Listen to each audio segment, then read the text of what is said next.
รายการต่อไปนี้เป็นรายการทั่วไปสามารถรับชมได้ทุกวัย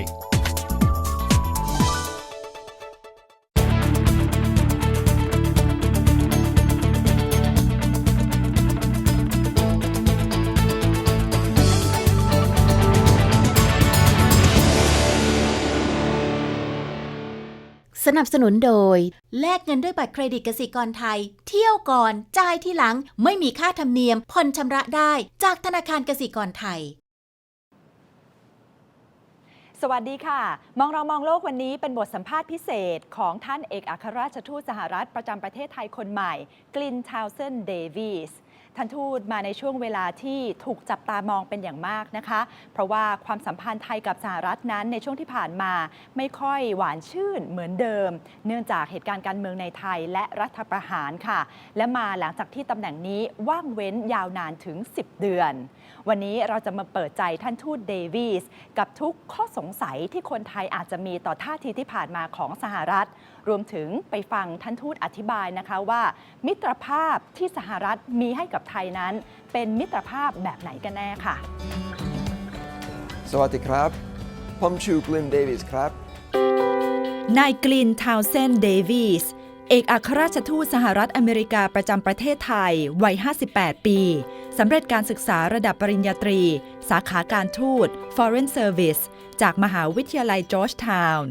และปริญญาโทสาขายุทธศาสตร์ความมั่นคงแห่งชาติจากวิทยาลัยการสงครามแห่งชาติ National War College ที่ฟอร์ตแมคแนร์กรุงวอชิงตันดีซีนายเดวีสเป็นข้าราชการระดับอาวุโสของกระทรวงการต่างประเทศด้วยประสบการณ์ยาวนานถึง 35 ปี ก่อนหน้านี้ได้ดำรงตำแหน่งที่ปรึกษาอาวุโสของสำนักงานกิจการเอเชียตะวันออกและแปซิฟิกกระทรวงต่างประเทศของสหรัฐในปี 2557 รวมทั้งเคยเป็นผู้แทนพิเศษด้านนโยบายเกาหลีเหนือในช่วงปี 2555 ถึง 2557 และเป็นผู้แทนถาวรของสหรัฐประจำทบวงการพลังงานปรมาณูระหว่างประเทศและสำนักงานองค์การสหประชาชาติณกรุงเวียนนาในช่วงปี 2552 ถึง 2554 สำหรับงานสายการทูตประจำต่างประเทศนั้นนายเดวีสเคยปฏิบัติราชการที่สหราชอาณาจักรฝรั่งเศสออสเตรเลียและซาอีหรือประเทศคองโกในปัจจุบันนายเดวีสสมรสกับนางแจ็คเกอลีน เอ็ม เดวีสซึ่งเป็นนักกฎหมายทั้งสองมีบุตรสาว2 คนและหลานสาว2 คนเอกอัครราชทูตกลิน ทาวเซน เดวีสเดินทางถึงไทยเมื่อวันที่ 22 กันยายน 2558 หลังจากที่สหรัฐอเมริกาว่างเว้นการมีเอกอัครราชทูตประจำประเทศไทยยาวนานถึง 10 เดือน Do you feel uncomfortable being the ambassador to a non-democratic country at the moment like Thailand? No, not at all uncomfortable. There's so much else that binds our two countries and has bound our two countries for 9 generations. All of the work that our business people do in trade and commerce and economic relations, all of the work that our wonderful doctors and scientists do to look for cures for diseases, to work on problems like the environment, all of the work that ordinary Thais and Americans do going back and forth, 7,000 Thai students in the United States, Peace Corps volunteers here, all kinds of activities across the spectrum of our cultures and our commerce and our societies. This is where I think the true strength of the relationship between Thailand and the United States lies, and this is one of the things I want to emphasize and increase and build on and improve in the future. It took ages, Ambassador, for you to finally arrive here in Thailand. Yes. Why is that? Is it because Thailand is of little or no significance to the U.S.? That's why you can leave such a long period of absence? Oh, goodness, no. No, you need to please give us a little bit of space for our political system, which is, it's very complicated. We have separation of powers. The way it works is a president announces a candidate to be an ambassador, and then I had to go up for approval by the Senate. It took a while for me to get out here. That is not at all a reflection of anything less than the greatest respect and friendship for Thailand. I'm sorry it took so long.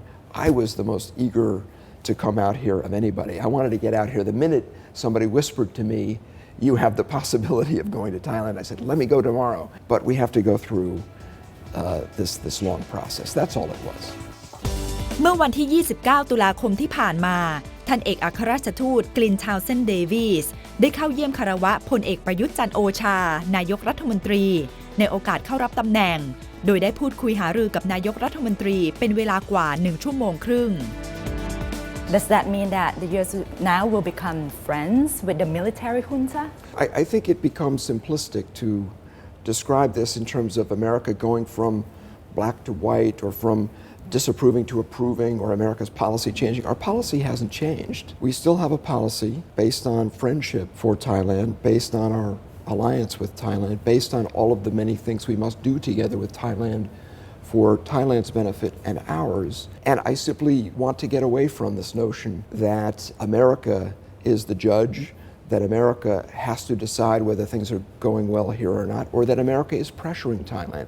I don't think we are pressuring Thailand. But see, in the past, you have applied some of the very highest standards and say to a lot of people, some harsh words to us as a friend, when what we need from you is understanding of the situation and maybe help in a certain way. So a lot of people question about this friendship, about Thailand being the US's longest ally in Asia.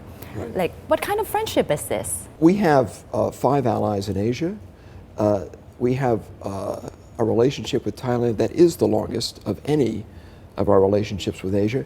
Thailand is the only country that isn't yet a democracy. And yet you have these democratic traditions, and we think that this is something you aspire to, and this is one of the reasons why we put the accent on that. We hope that Thais understand that the United States as a friend, and only friends can really sometimes tell the truth to another friend.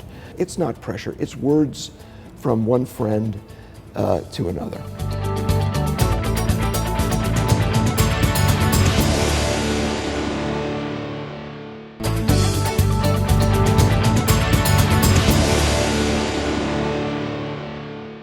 In the past, the U.S. is seen as taking side somehow. Are you going to change that? That perception that people have, because some of your staffs actually visited only a certain part of Thailand, talked to only a certain group of people, and look as if they lean towards a certain political faction. And that's why people feel that America is not a neutral friend as how we expect you to be. You choose sides. Right. With the greatest respect, we don't choose sides. We choose principles. We don't back particular parties or particular actors.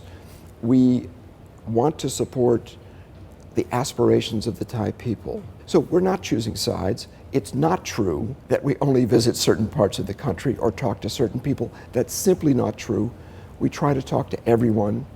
We try to understand the situation here as well as we can. My intention is to go everywhere and talk to everyone. And of course, it's very important that I start this process talking to the current leaders of Thailand, which is what I'm doing. So you're opening a new chapter somehow with relations between Thailand and the U.S. from now on. Look, the occasion of the arrival of a new United States ambassador does allow for an opportunity for some new departures.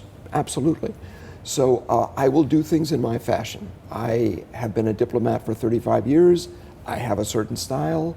I will apply that to my job. But people shouldn't conclude that this means that the United States is going off in a completely different direction. We're not. Our policies really remain largely unchanged. But I will be emphasizing different things as I learn more, as I listen here, and as I evaluate the situation here.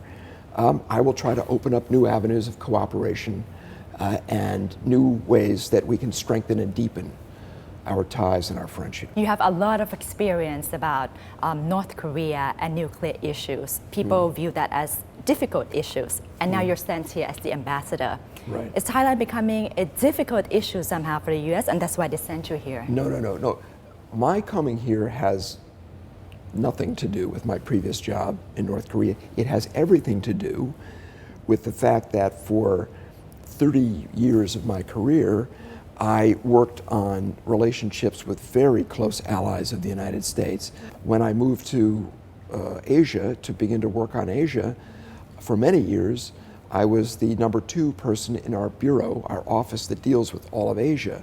People who are conflating or saying that because I worked on North Korea, I've been sent in here as some kind of a gunslinger to deal with a problem, that's not right. Is your biggest mission here at this moment where relationship between our two countries are not as good as it should be, especially over the past recent years? Some people say it has been the worst. Is your biggest mission here to mend relations with Thailand? My biggest mission here is to accentuate the positive in the relationship, to work on the issues that matter, that are vital to Thailand and the United States, where our interests coincide. We want to see Thailand become the great regional beacon of stability and freedom, democracy, economic opportunity that it deserves to be. And we think that it gets there through resolving these political challenges that it faces and moving quickly along this path and finding a way back to elections and a civilian government. As an ally, as a friend, once again, have in Thailand a regional leader who is able to look out even more so than it is now, rather than dwelling on these domestic political issues that are tough. They're hard to work through. We understand that. But that's where we Americans are always a bit impatient. I apologize for that. We are. So that's one of the reasons why we want to see this process move forward. Talking about double standard, people compare the case of Thailand to Ukraine and Egypt. That there are protests there and people there actually call for the ousted of their elected presidents. But in Thailand here, and the US seems to support the will of the people there. But in Thailand here, it's the other way around. So people say, oh, the US is double standard.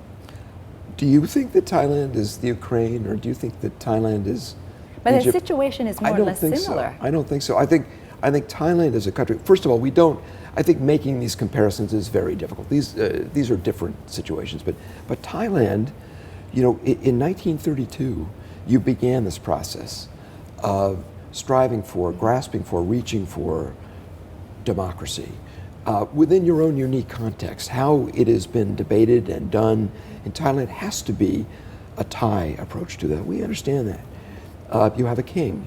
We revere this king along with you. We understand that we're talking here about a constitutional monarchy. But the point is that Thailand is not Ukraine. Thailand is not Egypt. You can do this. You have done it in the past. You've achieved these kinds of institutions. You've found ways to give voice to all the people of Thailand through democratic elections in the past. And that's why we have these high hopes for you. I suppose you could say we are guilty of having very high expectations. Are U.S. companies still interested in investing and doing business in Thailand in this political climate? There's a great deal of interest in doing business in Thailand. Jackie and I went down to Jangwat Rayong. We went to Rayong province, and we saw the incredible economic dynamism that is there. Many partnerships between American companies like Ford Motor Company or Chevron Oil Company, because you have a very, very talented workforce here. And so many American corporations are interested in moving here, investing here, but they're looking for stability too.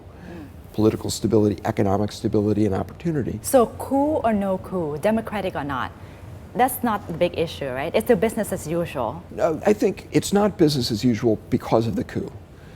It can't be because of our law. We have laws in the United States that are very clear that when an elected government is overturned by a military junta government, that triggers certain steps in the law, the suspension of certain assistance. Also, we haven't had contact at some senior military levels. That leaves a great deal of other work, however, that we can do on the health agenda, on environment, on science, people to people. So even though we are not, strictly speaking, at business as usual, there is still a lot of business we can do.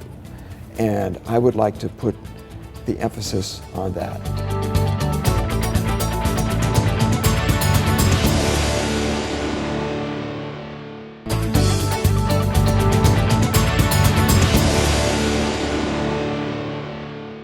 Are you worried that Thailand from now on might lean more towards China or maybe Russia? I don't think Thailand is a country that leans. I think Thailand is a country that history proves is independent and sovereign and free. Thailand did not ever suffer from colonization. I think Thailand's too strong. I think the people of Thailand are too proud. I think your history in the long term is too bright. And so that's not a preoccupation for us. We don't worry about Thailand falling into somebody else's camp. The TIP report. The TIP report is viewed as being biased and political because Malaysia, which has a similar Rohingya problem as Thailand, they're moved up to tier 2. We're still at tier 3. And compared to the other countries, some of them actually have worse human rights records, but they're in better ranking than Thailand. So a lot of people say, oh, this is just a political, unprofessional report. How can you say it is an unbiased, professional report? Yeah.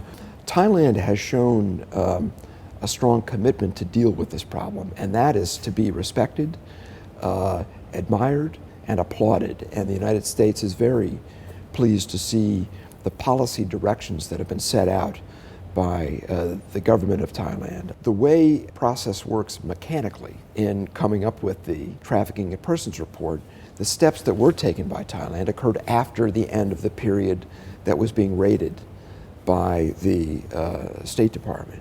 So we would ask people simply to look at the facts, evaluate them, decide whether or not we have made the right decision, but I reject the notion that it's political.